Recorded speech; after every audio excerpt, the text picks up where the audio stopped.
The U.S. Special Operations Command, better known as the USSOCOM, is in charge of 4 different military branches for special operations, both nationally and internationally. They're in charge of some of the most mission-critical operations we have ever heard of or not heard of. And they're literally the special operations for 4 different branches: the United States Marine Corps, the U.S. Army, the U.S. Air Force, and the U.S. Navy. And if you're curious what missions they command, why don't I tell you which units are actually part of this special operations team? You might have heard of them because there's a lot of movies that are made about them. They're glorified and they are national heroes. You have the United States Navy and you have the U.S. Green Berets. There are other special forces and special units that operate under the United States Special Operations Command, but this just gives you an idea of how absolutely critical the missions are under this umbrella. Palantir just landed a $463 million multi-year contract. That is the cap. That is the maximum of it. Nearly $500 million.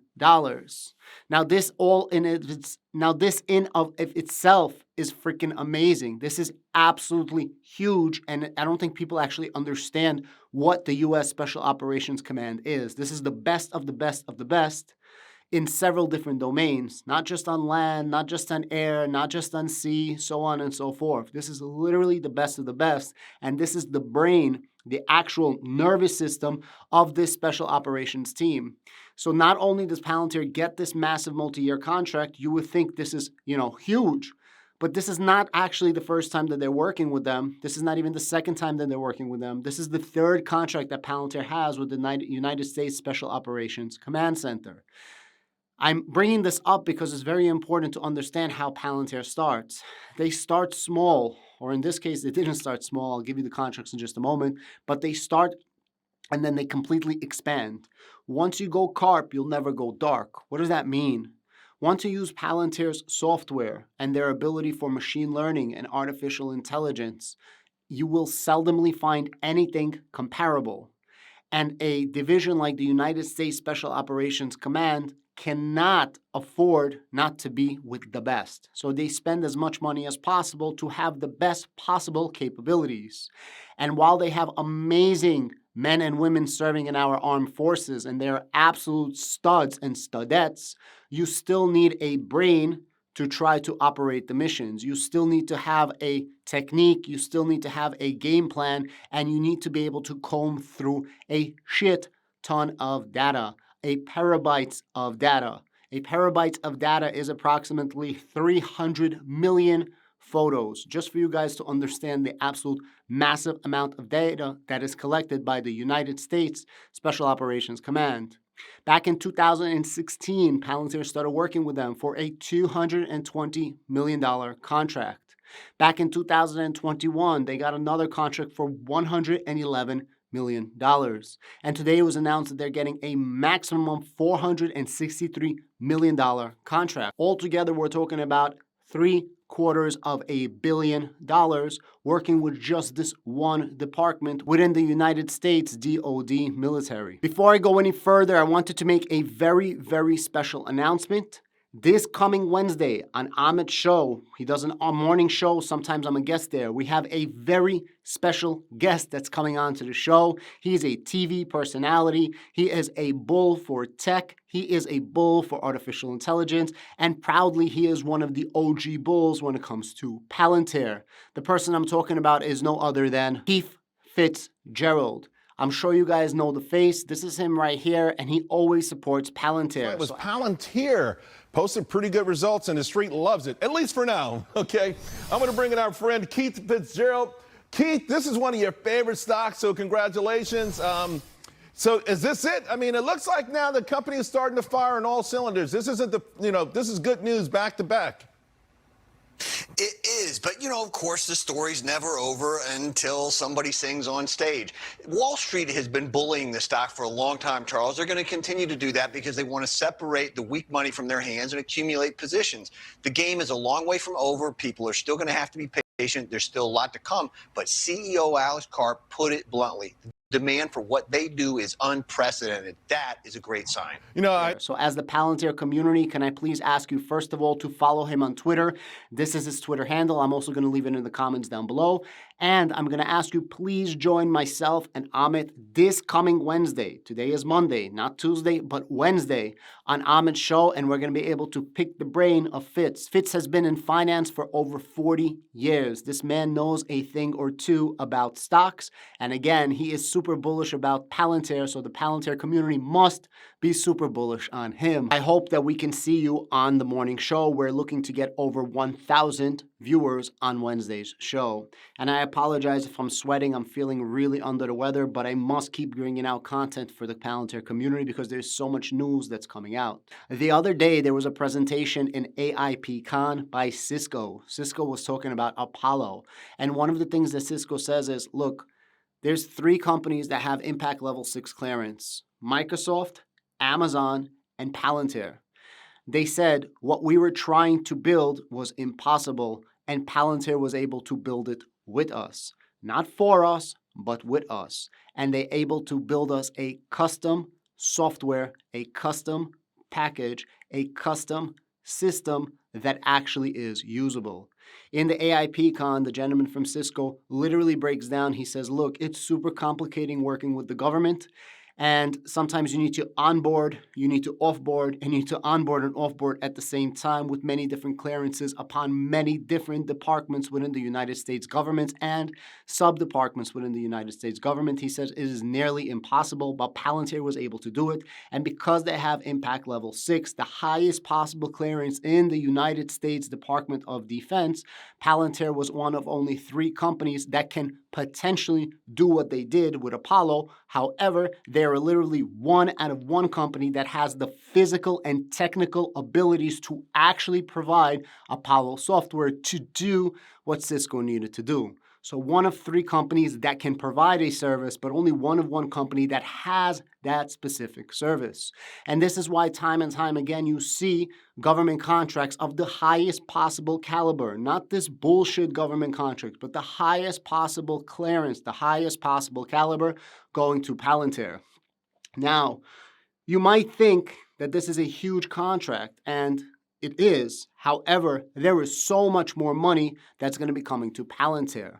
I'm going to go over my desk right now, and I wanted to read you a tweet from the Palantir community. Actually, this man runs the Palantir Discord, the Shire of Palantir. I'm going to show it to you in just a moment, and then I'm going to explain to you why there's so much more money that's going to be coming into Palantir. The first thing I wanted to do was actually go over the contract. It's really quick.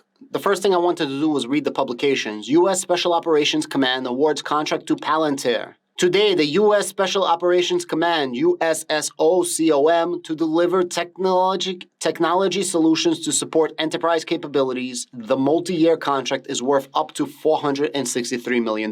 And believe you me, Palantir is going to get the entire $463 million. Palantir provides the best-in-class software capabilities for America's warfighters, including the men and women of the USSOCOM.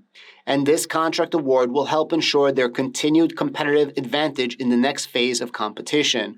Why is it continued competitive advantage? Because they've been using Palantir for a decade now, back in 2016. Because they've been working with Palantir for over a decade. Even though the public contracts that you see is only as back as 2016, Palantir has actually been working with them for quite a while. Palantir helps to parse the petabytes of data emanating from today's environments and enable decision making. Again, a petabyte, so you understand, is about 300 million photos. And we're talking about petabytes, not petabyte. That is a lot of data that only pretty much Palantir can go over. Palantir is driving rapid innovations across its defense portfolio. This includes advancements in large language models, LLMs, to reduce cognitive load on warfighters and commanders, as well as advancements in edge processing and edge AI to maximize the warfighter's ability to integrate and utilize real-time information. There you go. Palantir Edge, right? Where you're doing something on the battlefield. You don't need to wait until it comes back to home base. And everything's done essentially, as they say, on the edge. You don't need to, rely on cloud services.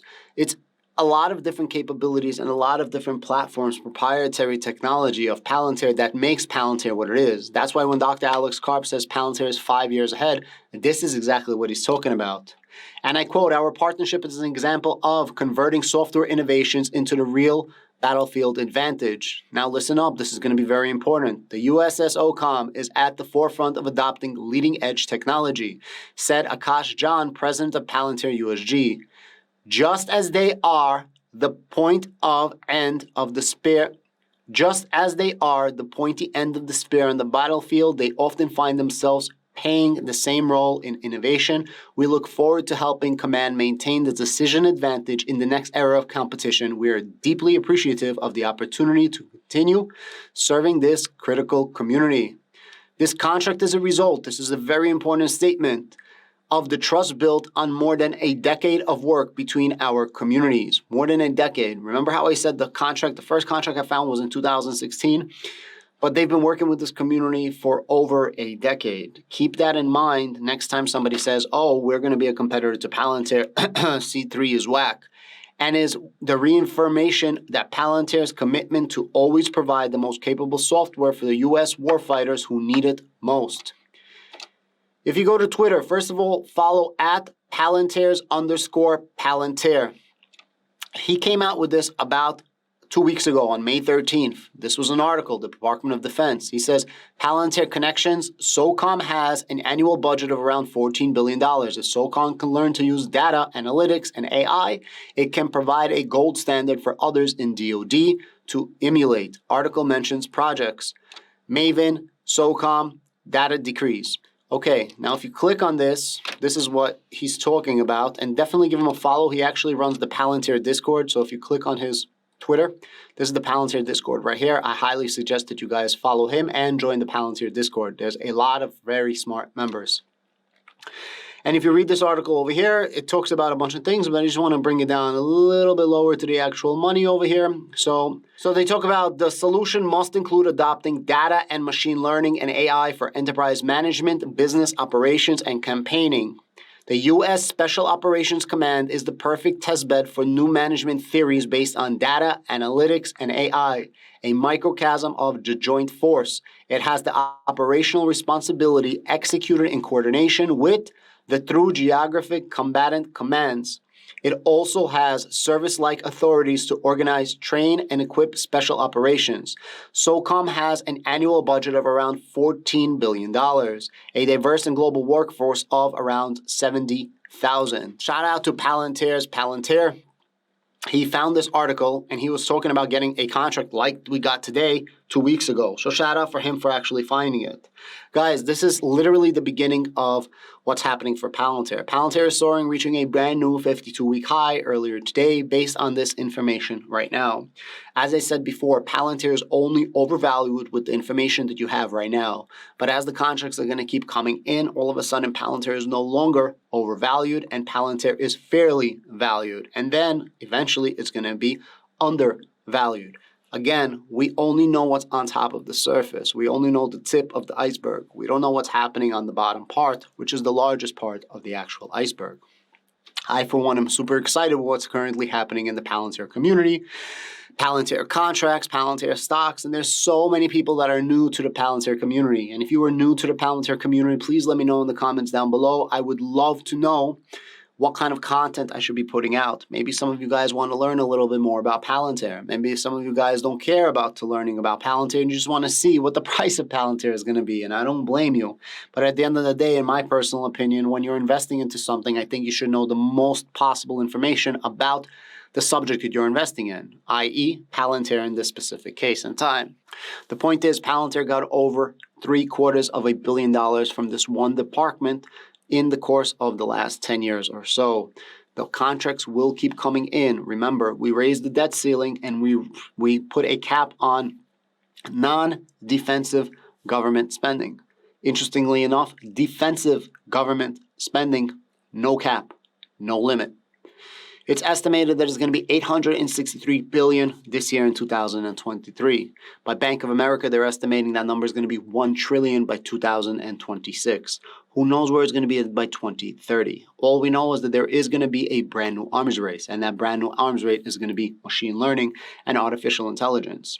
Only 3 companies have impact level 6. Ask yourself a question.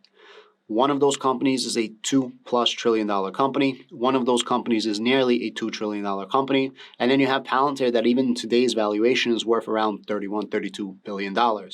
Ask yourself, which one of those 3 companies would you rather be investing into?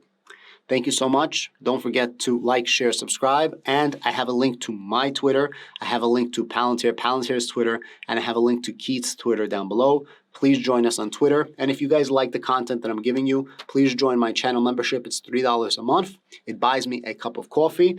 YouTube takes $1, and I'm left with $2 to buy myself one of this. It literally pays for my day so I could keep making more videos for you guys. I'm not going to get rich over it, but it's really nice to be compensated and have a thank you for all the hard work that I put in.